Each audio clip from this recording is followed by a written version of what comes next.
In the waning days of 1949, the small town of Cottage City, Maryland, was plunged into a darkness it could never have anticipated.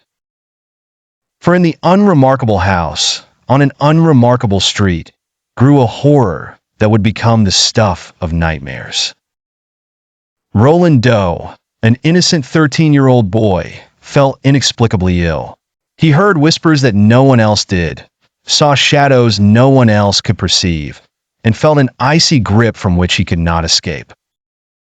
It began innocently enough, with scratching sounds coming from behind the walls of his room.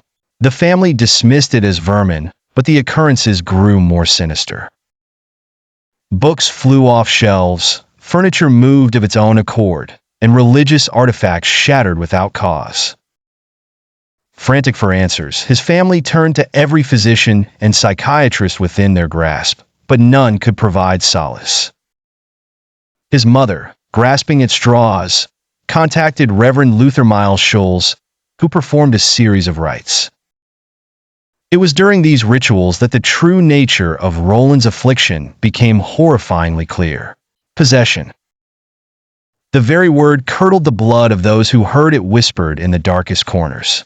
A demon had taken hold of the boy, contorting his face and spewing profanities no child his age could fathom.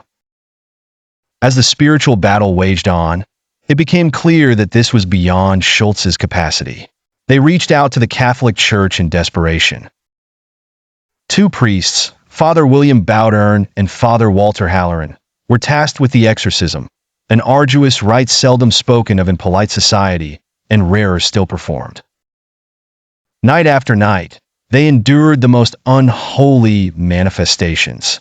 Roland's body contorted in unnatural ways, his voice a choir of hatred, spewing curses and blasphemies.